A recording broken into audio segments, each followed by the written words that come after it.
I just want to say right at the start of the video, if you're watching this and you do have OCD, I truly believe you can end your internal suffering. I believe you can live your life free from the fear of uncertainty and doubts. And whatever you do, please don't give up with treatment if you do have OCD. ERP is very scary, but it does work. Also, another disclaimer, this is just a video about my personal experiences with OCD. On my main channel, I play video games. I know some of my followers are curious about who I am as a person, and I wanted to use my platform to raise awareness about OCD and talk about my experiences so that maybe it could help somebody else. But obviously, I am not a medical professional. If you have any kind of mental health disorder, you should always go to your GP or a therapist. Also, third disclaimer, this video does have timestamps, so feel free to skip to any section of the video that you want. If you don't know what OCD is, first, it's important to talk about what OCD is not. OCD is not getting stressed out if things in your life aren't organized. OCD is not something that's triggered if your pencil crayons are not in color correct order. OCD has absolutely nothing to do with a wanting to organize your life or clean things. Despite what you see on television, that's not what OCD is. These can be symptoms of OCD for certain people, but it's not the root cause of OCD. To explain what it is essentially an anxiety disorder. It works a little bit differently to generalized anxiety disorder, and in many ways is very, very complex. It's estimated to affect 1.2% of people, and it's characterized by having obsessions and compulsions. Obsessions are long-lasting and reoccurring thoughts that feel uncontrollable and unpleasant. And compulsions are basically behaviors that you repeat over and over again in order to reduce the anxiety caused by your obsessions. A very, very basic textbook example, okay, maybe a person with OCD leaves their house and they have an intrusive thought, because that's what OCD always starts with, an intrusive thought. You think, did I forget to lock the door? And then you obsess over it, the O in OCD, and your brain goes in cycles thinking, oh my God, I didn't lock the door. What if I didn't lock the door and somebody burglars my house and they set my house on fire and they steal everything? And your mind jumps to the most horrendous possible conclusion. The best way to explain it, if me and you left the house together and I said, oh, do you remember to lock the door? You will say, yeah, I locked the door, or oh, I hope so. But then you forget about it and you move on because it's not that deep. But for a person with OCD, if you ask them, did you lock the door? It can be like putting a gun to their head and being like, give me the correct answer. And if you don't give me the correct answer, you're going to die right here and now. Your body goes into fight or flight mode and your brain gets confused and thinks that you're in a life-threatening situation. In this instance, a compulsion, which is the thing that you do to try and reduce your anxiety, or a repetitive behavior, could be checking to see if the door is locked, driving back home, going to the door and checking the handle. And then what happens is your anxiety drops and you no longer feel anxious anymore, which sounds like a good thing, but actually it feeds into the anxiety even more. And that's because it kind of creates a temporary feeling of reassurance, but it feeds into the doubt and uncertainty that's so prevalent in OCD. And what often happens is, you know, somebody in this example may go home, check their door is locked, and then go back out again. But then they'll have the obsessions, intrusive thoughts come back. What if I didn't just pull the door handle hard enough? Maybe it is still unlocked. So they'll go back and check again, but this time they'll record it on their phone just to make double sure. And then 5 minutes later, they'll go back and then come back again, because that's how obsessions and compulsions work. It's repetitive, it's long lasting, and it's a vicious cycle. Every single case of OCD is different. This is just one very textbook example. Everybody experiences OCD in many different ways, as well as having behavioral compulsions like going to check the door. You can also have mental compulsions where you think in different ways in order to reduce your anxiety. It's a very, very varied type of mental health disorder with a lot of different outcomes depending on the individual. And there's no right or wrong way to have OCD. It's just we're all different. To give you my personal experiences, honestly, I've had OCD my whole life, but I didn't realize until about 2 years ago. Like a lot of people, I did have a pandemic mental breakdown.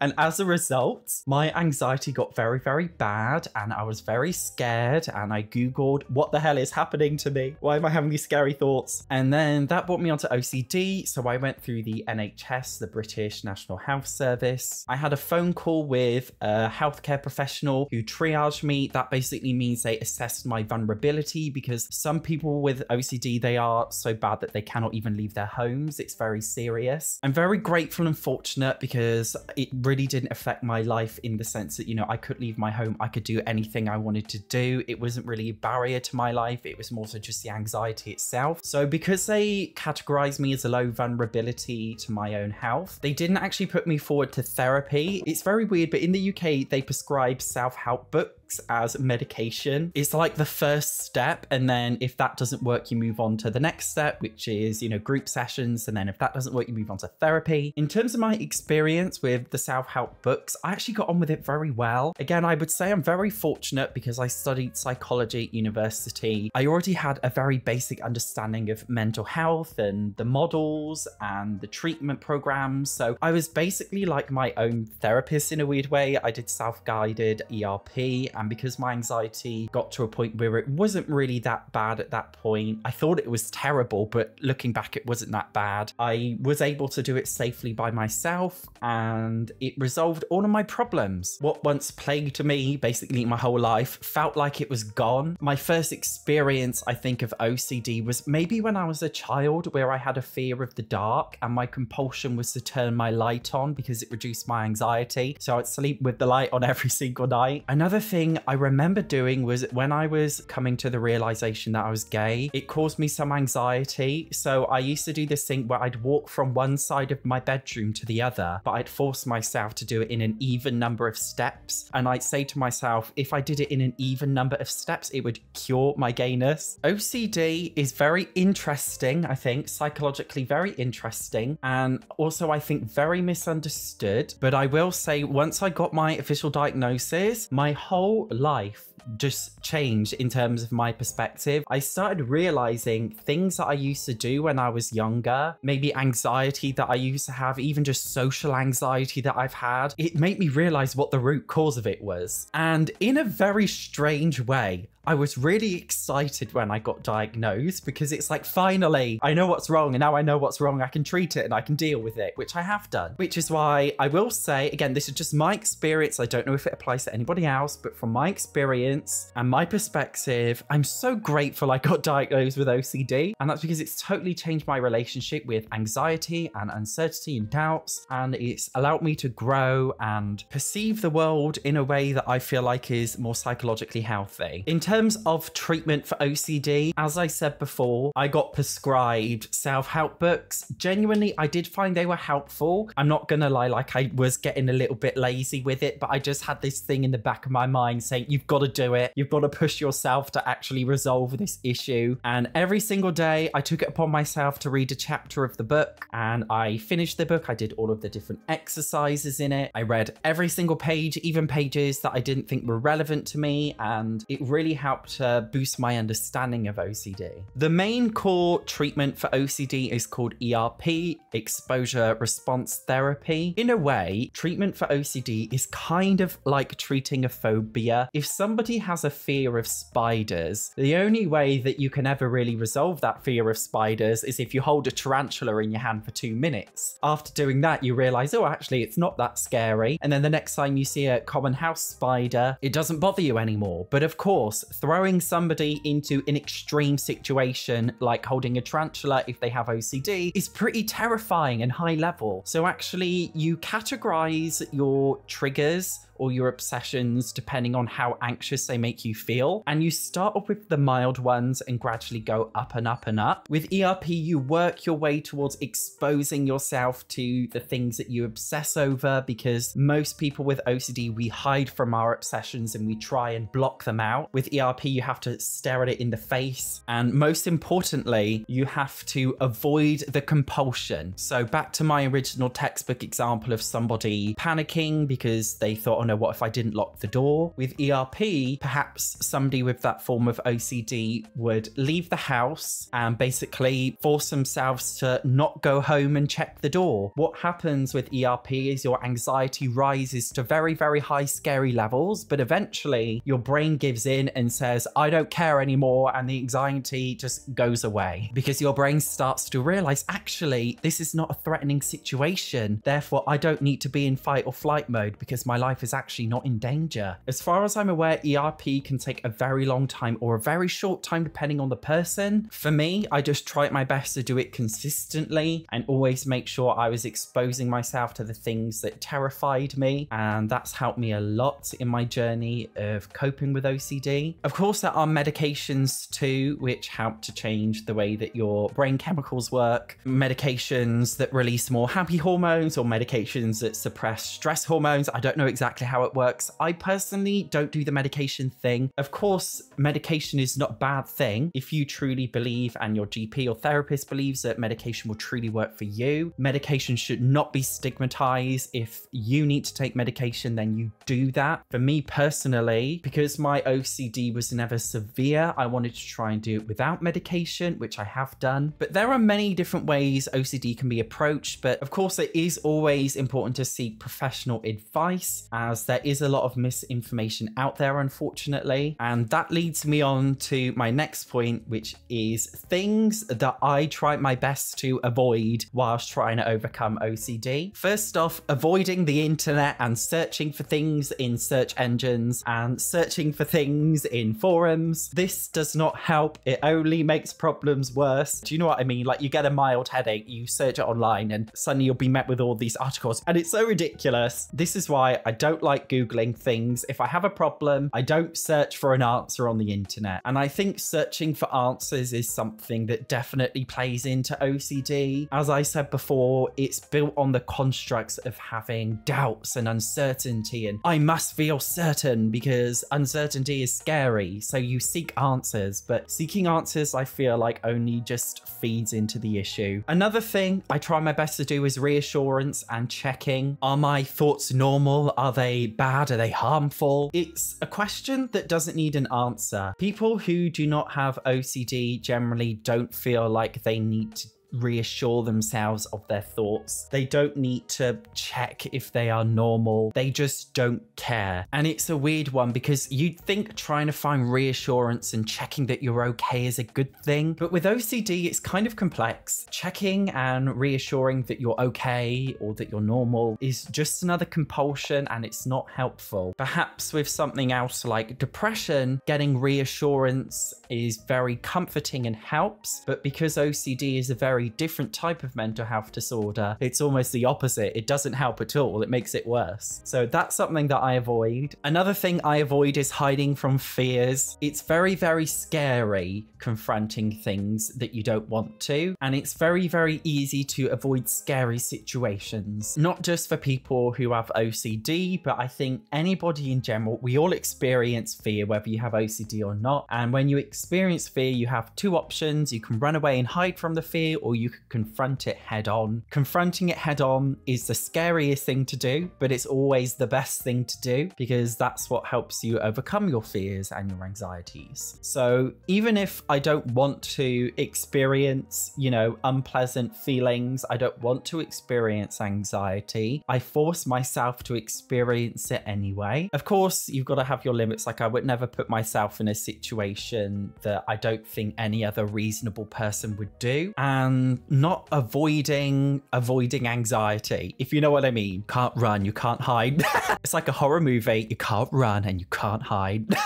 Do you know what? In a weird way, all right, bit of a weird metaphor, I do think it is a lot like a horror movie. When you watch a horror movie, maybe there's a moment of suspense, the music changes, something drops on the screen, it gets darker, and you're anticipating a jump scare waiting to happen, and you sit on the edge of your seat waiting for the jump scare. But here's the thing. If you live your life on the edge of the seat in anticipation of a jump scare, you're going to be in a constant state of stress. That's how I personally see it. Whereas if you sit back in your chair and think, oh, maybe a jump scare will happen in a moment, maybe it won't. I don't care. I'm just going to sit back and relax, and what happens, happens. When I changed the way I thought, instead of sitting on the edge waiting for a jump scare, to just laying back and thinking, maybe a jump scare in life will happen, maybe it won't. I don't know, because I'm not certain, and it's okay not to be certain. It really, really helped to just, why am I still doing this?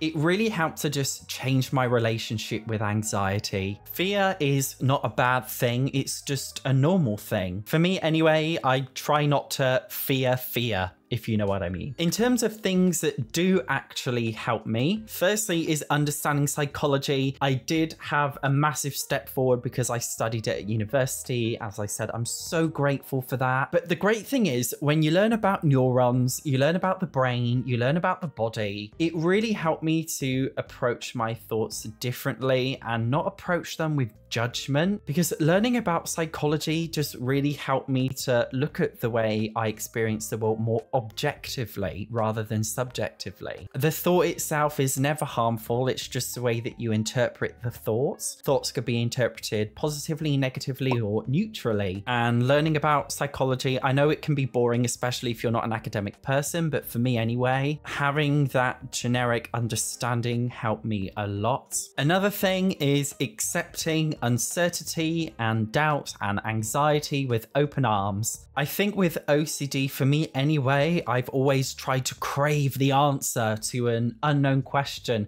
a question that doesn't need to be answered. And I think just that craving and wanting to have no doubts, to have that certainty, it just felt like it was feeding into my anxiety a lot more. It is a very difficult thing to overcome that mindset of living without certainty. There are many different exercises. One of the ones that I did in my self-help book was journaling, and I'd write down these like extremely terrifying things.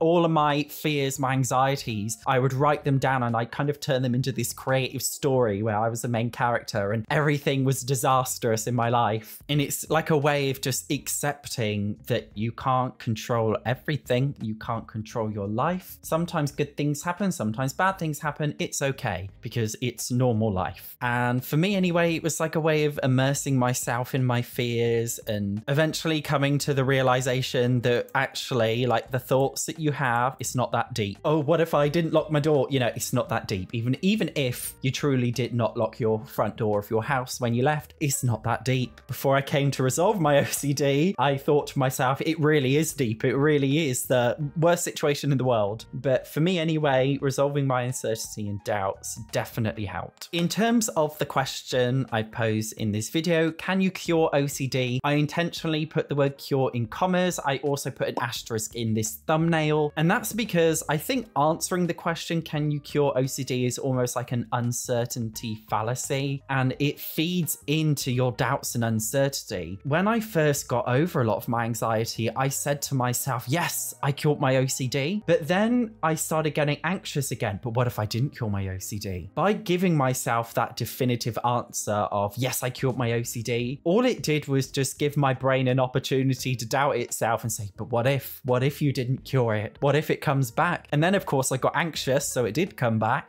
So these days, instead of saying like, oh, can I cure my OCD? Instead, I like to see it more as, can I live my life free from doubts and uncertainty? Because that's the most important thing in my opinion. And it's that mindset change which has really, really helped me. Anxiety is extremely normal. Almost all life on Earth experiences anxiety. If you try to swat a fly, the fly will try to escape. It will run away. If you make loud noise next to a mouse, the mouse will run and hide because the mouse is experiencing fear. If you try to stroke a cat and the cat scratches you or it runs away, it's because that cat is experiencing fear. Or maybe it's just a bitch, because sometimes cats can just be bitches.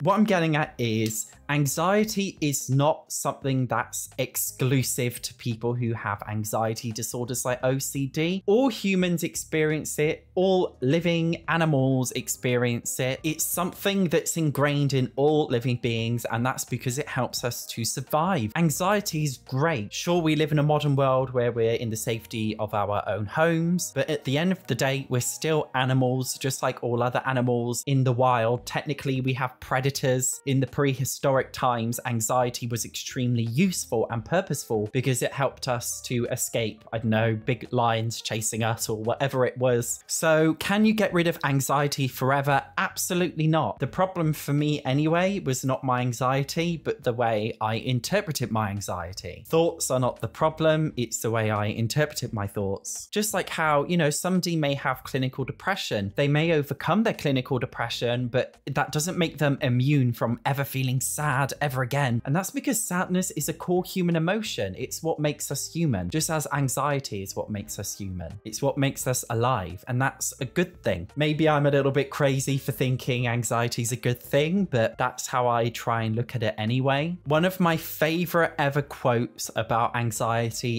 is, "There is nothing to fear but fear itself." It was a pinnacle moment for me with overcoming my anxiety, because I realized actually I'm not scared of my thoughts. I'm not scared of my triggers. What I'm actually scared of is being scared. It's very, very deep and interesting, very philosophical, whatever the word is. You know what I'm trying to say. In terms of the resources that I actually used, if you're curious, the self-help book that I use is called Break Free from OCD, Overcoming Obsessive Compulsive Disorder with CBT by Dr. Fiona Chalicum, Dr. Victoria Bream Altfield, and Professor Paul. I cannot say your surname, I apologize. Just to clarify, this video is not sponsored at all. I'm just showing you the book that I used. After I rented it from the library and finished reading the book, I decided to purchase a copy so that I could keep it forever. Maybe this book will not work for you, but for me personally, it worked. The book itself goes over some of the main types of OCD, the most common ones. But even if you don't experience the more mainstream common side of OCD like sanitization or harm OCD or social anxiety, even if your OCD is very different, which it is for me sometimes as well, I truly felt like the book was still useful to me. And that's because even though everybody's OCD has different outcomes and it's expressed differently, fundamentally, it's the exact same thing internally. And even when I was reading the examples that weren't really relevant to my anxiety, I still resonated with it. And I've read every single word, every single page in the book. I've done all of the different exercises in it. It was very interesting for me. As I said, this is not sponsored. I just genuinely found it was helpful for me, so I thought I'd share it. I did not have therapy. As I said, my GP wouldn't let me. Thank you, British healthcare system.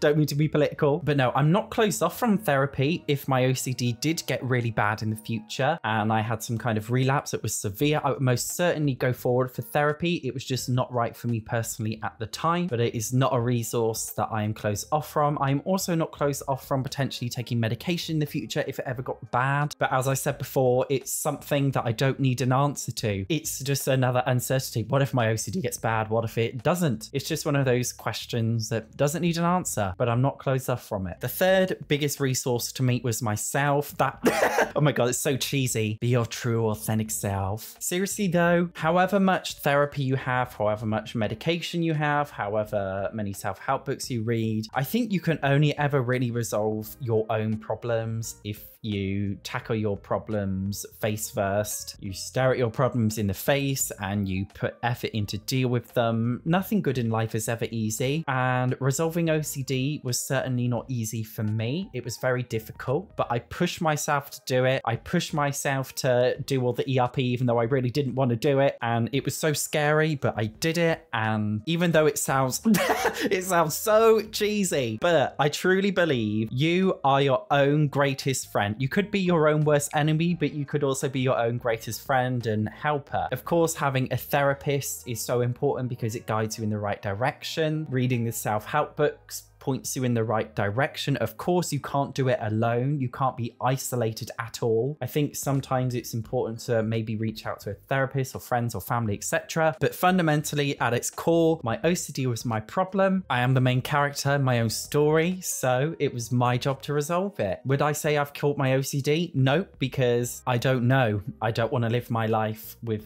the doubts and the uncertainties of whether or not it will come back. So instead of saying, have I killed my OCD? I simply say, I try my best to live my life without uncertainty and doubts, and whatever happens, happens. There's no point fearing a hypothetical scenario in the future that could be true. There's no point fearing the past because that's already happened. I just simply live my life in the present, and whatever happens, happens, and I take it day by day. This video wasn't meant to be like a guide on how to treat OCD, but more so just me giving my experiences because I know some of you guys may be curious about me. Anyway, I hope you enjoyed it and found it useful. Thank you very much for watching. I will see you in the next one.